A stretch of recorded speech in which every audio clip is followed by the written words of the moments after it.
Okay, so today I'm conducting this interview to learn about your perspective of the campus vision in the following areas.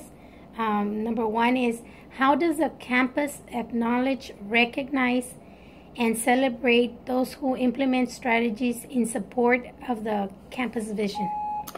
As my role as a counselor on our campus, I do find that as a whole, we do offer ways to incentivize our staff as well as our students to accomplish according to our campus vision in regards to bringing up achievement grades as well as attendance.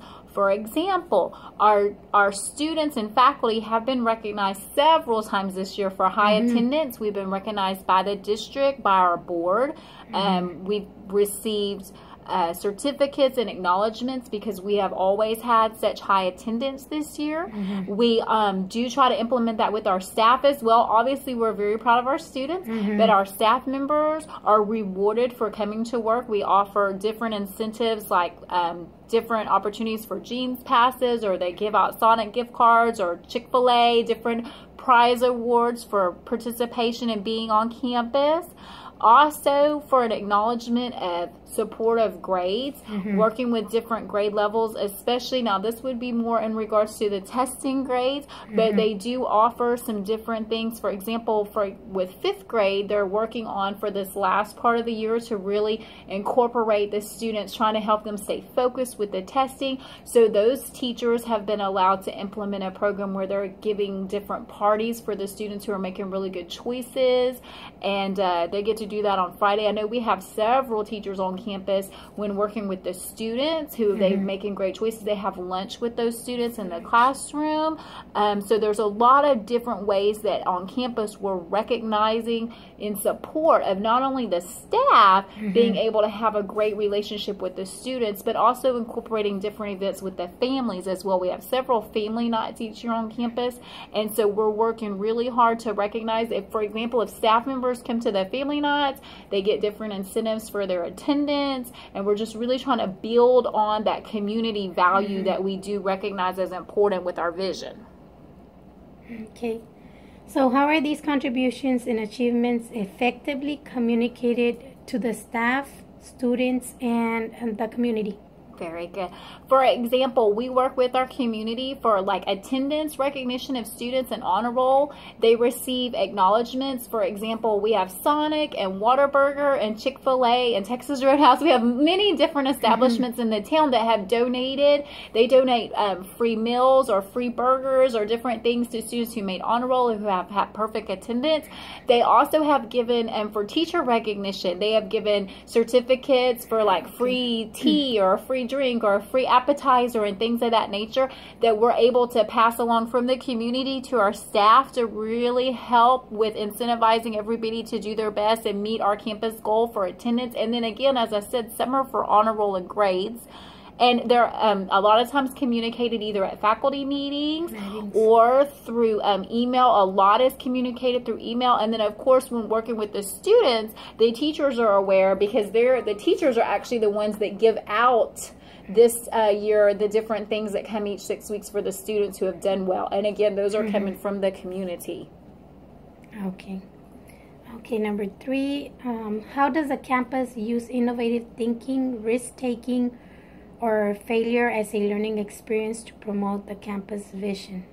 That's a great question. And a lot of times, some of this can be seen at faculty meetings, and some of it can also be seen on campus in team meetings amongst the teachers, that a lot of times the veteran teachers or individuals on campus who have strengths in certain areas will share in a team meeting, hey, this is a great lesson activity. This is something that really worked well when we were working on this objective, or whenever, you know, I didn't have kids do so well on the last benchmark or the last CBA or with this particular topic. And so having that collaboration time, which there's a lot of time on our campus successfully, we are able with our campus vision to allow for everybody to have time to meet and really corroborate with one another, which is a huge support. And not only is it a support for the new teachers, but also the veteran teachers. A lot of times those veterans will have great ideas, but sometimes they've done the same thing over and over. That new innovative ideas come from sometimes the new teachers who say, hey, this is a new idea, a new way to teach this concept.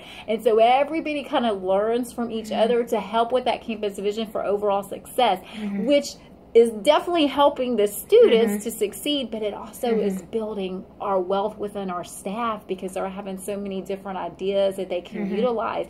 If this isn't working with this child, here's something that's worked with a similar situation that I might use. Same thing if this, you know, academically there's an error here, the student has a deficit, a teacher may be able to share another way of representing. Strategy. Exactly. And so, you know, even when it's a failure, rather than look at it as a failure, it's more an opportunity to learn from experience. Not just from the kid, but also the staff. And you mentioned also the activities that go on, that you said if it doesn't work, then you try something new or improve it. That's right, because, you know, everybody learns different. And so you may be teaching a lesson and maybe, you know, 80% of the class really gets it, but maybe there's a few children that it doesn't really seem like that they master that concept with that lesson. So when you reteach, whether they reteach the exact same way, be open. And a lot of our staff are really great about, hey, you know what, I need to reteach this concept. What did you do? Oh, that's a little different. Let me try that. And then you'll see, and sometimes just allowing the kids. And it depends on the students, the group of students too, right? That's sometimes they work for really those well, and sometimes that's right. And you know, sometimes we have to put them in the group because it's a group activity, but you may have that student that actually does better on their own. So being able to know that differentiation, okay, with this particular child, it may seem like they're failing right now, but I know in a minute if I just pull them off and let them work by themselves, they'll be able to get some of it done. That's right. That's exactly right. That differentiation is very much a positive aspect. Yes. Okay. And number 4, it says, what processes are used in improving morale, which moves the campus towards the realization of the campus vision? And you know, that's really important, because if everybody wants to be at work, then they're going to put forth more effort to do a better job. And so one of the things that I think is really effective on campus is, again, allowing everybody to have an opportunity to work as a team, because that team morale really helps for the staff to not feel like they're in it by themselves. And then I know, for example, at the faculty meetings, sometimes they'll ask staff to share really great things that are going on just as an opener. But that's as a way to kind of unify everybody to looking for the positive. And they'll have the opportunity to share with each other things that they're appreciate in each other, that they value in each other, because just like we're here those so little much. Hearts that they made, right? Last it's time. like really simple, but we're here for so many hours, and everybody's role is so important. And it just to, you know, when you walk through the campus, just to see the smiles, it just makes you enjoy what you're doing during the day, and it really does boost the morale, just to know that everybody's with you, you're not alone, and no matter what is going on, if you need some time, if you need some help, just ask. And that really goes back to just being that type of campus that cares. It really is just simple and caring. the students, how do they do that with the morale? The students, the announcements, right? They have the Keystone, the Pride Expectations. They also, like we said, they get the incentives. The PBIS, the tickets, the bones, they can own the blue tickets or the white tickets, and that's a weekly one. And they really understand, oh, this is because I'm really behaving well, I'm paying attention, I'm doing the expectation, because we have the whole expectation gamut for the morning breakfast that you said, right?